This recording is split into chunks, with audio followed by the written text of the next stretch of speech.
dari Sumatera untuk Indonesia. Kami hadir memberikan harapan baru menyongsong generasi emas Indonesia.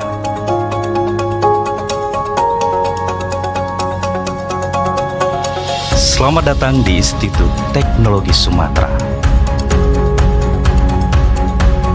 Dari sini asa dan semangat baru lahir untuk membangun Sumatera dan Indonesia. Hai, kami dari kelompok 7 Biomimikri TPB 50. Di sini kami akan menjelaskan tentang penerapan LED terinspirasi dari kunang-kunang. Sebelum masuk ke video penjelasan, izinkan kami memperkenalkan satu persatu dari anggota kelompok kami. Yang pertama saya sendiri, yaitu Rangga Prema Pranginangin dengan NIM 122500055 dari Prodi Teknik Lingkungan. Saya Biliananta Milala dengan NIM 122250057 dari Program Studi Teknik Lingkungan. Saya Melani dengan NIM 122250060 dari Prodi Teknik Lingkungan. Saya Diki Samuel Sujabat dari Prodi Teknik Lingkungan 122250061. Saya Umi Nurul Fadila, NIM 122250063, Prodi Teknik Lingkungan. Saya Sylvia Anggraini dengan NIM 122500062 dari Prodi Teknik Lingkungan. Saya Firliana Amira Salsabila dengan NIM 122250065 dari Prodi Teknik Lingkungan. Biomimikri. Biomimikri berasal dari kata bio yang berarti hidup dan mimikri yang berarti menyalin atau meniru. Dengan demikian, biomimikri memiliki makna usaha untuk meniru makhluk hidup atau alam. Biomimikri bertujuan untuk mempelajari alam dan makhluk hidup, serta bagaimana cara meniru mereka baik dalam cara kerja, sistem, strategi, bentuk, dan struktur mereka. Aspek-aspek tersebut kemudian ditiru dan diterapkan sebagai solusi arsitektural yang sesuai untuk menyelesaikan permasalahan secara eco-friendly dan sustainable atau berkelanjutan. Mengenai biomimikri tersebut, kita dari kelompok 7 ingin mempresentasikan sebuah inovasi LED yang terinspirasi dari kunang-kunang. Kunang-kunang adalah sejenis serangga yang dapat mengeluarkan cahaya, yang jelas terlihat saat malam hari. Cahaya ini dihasilkan oleh sinar dingin yang tidak mengandung ultraviolet, maupun sinar inframerah dan memiliki panjang gelombang 510-670 nanometer. Dengan warna merah pucat, kuning, atau hijau dengan efisiensi sinar sampai 96%. Latar belakang. Teknologi LED terinspirasi dari kunang-kunang. Lampu merupakan salah satu penemuan terbesar yang telah merubah dunia. Keberadaan lampu ternyata telah memberikan nuansa baru bagi kehidupan manusia, terutama di saat malam tiba. Dengan lampu, semua masih bisa dilakukan. Meski sudah ditemukan sejak lama, ternyata bola lampu masih punya banyak masalah dalam hal efisiensi. Mulai dari lampu kaca hingga lampu LED yang sekarang ini sudah menjadi trending masih saja mengalami hambatan. Terutama lampu LED yang dalam prakteknya cahaya masuk sendiri ke dalam bohlam LED. Hal ini mengakibatkan menurunnya efisiensi terangnya lampu dan boros energi. Karena permasalahan tersebutlah, para peneliti dari berbagai negara mencoba berkumpul dan mulai melakukan penelitian serta observasi pada hewan di alam yang bisa menghasilkan cahaya. Sifat fisik kunang-kunang ditinjau dari aspek cahaya, gelombang, dan aplikasinya dalam bidang teknologi. Tidak seperti seberkas cahaya bohlam yang menghasilkan panas, cahaya dihasilkan kunang-kunang adalah cahaya yang dingin. Hal ini diperlukan karena jika organ penghasil cahaya pada kunang-kunang memiliki panas seperti bohlam, kunang-kunang tidak akan bertahan. Kunang-kunang mengendalikan awal dan akhir dari reaksi kimia tersebut, dan demikian juga dengan awal dan akhir emisi cahayanya. Hanya dengan menambah oksigen pada zat kimia yang dibutuhkan, ia akan menciptakan cahaya ketika oksigen tersedia. Lampu akan menyala, dan ketika oksigen tidak tersedia, maka lampu akan padam. Suhu udara juga memiliki hubungan dengan tingkat berkedip. Semakin tinggi suhu, maka semakin pendek interval berkedipnya. 8 detik pada 18,3 derajat Celcius dan 4 detik pada 27,7 derajat Celcius. Morfologi kunang-kunang. Seperti yang kita ketahui, keistimewaan kunang-kunang adalah bisa mengeluarkan cahaya terang di malam hari.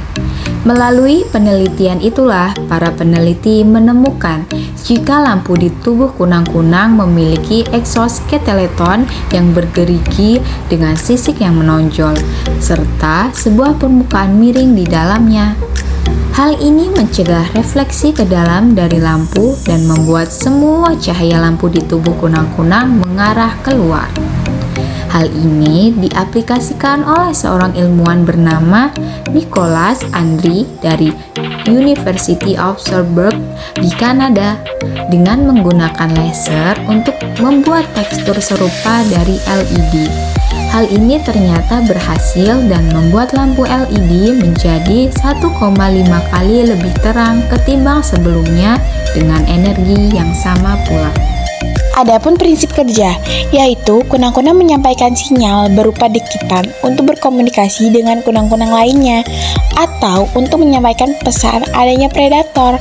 Tetapi hingga saat ini belum ada yang mampu mengungkapkan cahaya pada kunang-kunang dapat hidup dan mati ketika terkena sorotan cahaya.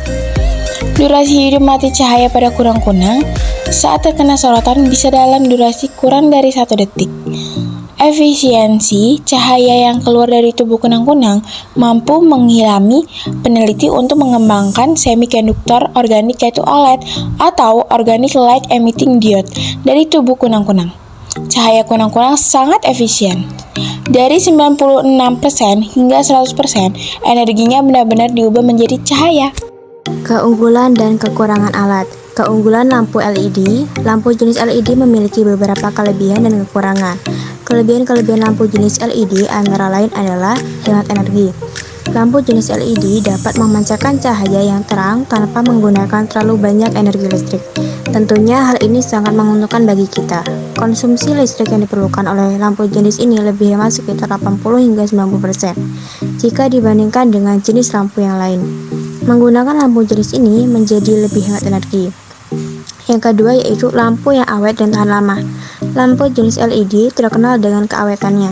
Lampu jenis ini terbilang paling awet jika dibandingkan dengan jenis lampu lainnya seperti lampu CVL atau lampu pijar. Lampu jenis LED ini mampu bertahan hingga sekitar 5 tahun atau sekitar 50.000 jam. Selanjutnya, kekurangan lampu LED.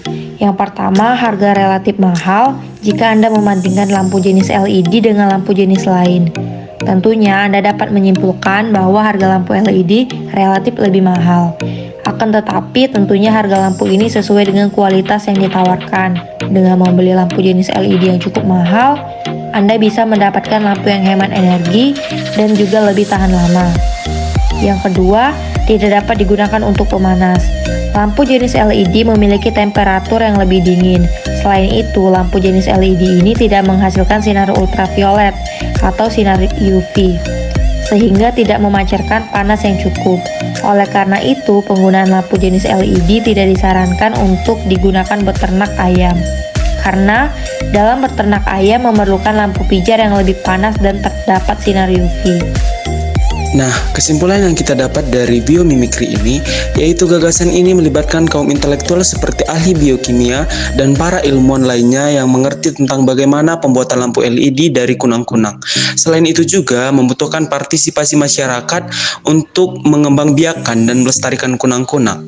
Wirausahawan atau wirausahawati juga dibutuhkan sebagai produsen lampu LED kunang-kunang untuk kemudian didistribusikan ke masyarakat. Tahapan yang akan dilakukan meliputi pengumpulan atau pengolahan kunang-kunang untuk kemudian dikembangbiakkan. Lalu para ahli dan ilmuwan membuat sampel atau contoh lampu LED dari kunang-kunang. Setelah itu, produsen memperbanyak produk lampu tersebut untuk kemudian didistribusikan ke masyarakat. Prediksi manfaat pemanfaatan kunang-kunang sebagai lampu LED bermanfaat untuk mengurangi risiko terkena radiasi lampu neon dan sejenisnya yang bisa berdampak buruk bagi kesehatan seperti kanker kulit dan lain sebagainya, serta dapat menjadi salah satu upaya penghematan energi karena penggunaan lampu ini mengurangi penggunaan energi listrik dibandingkan lampu neon atau tradisional.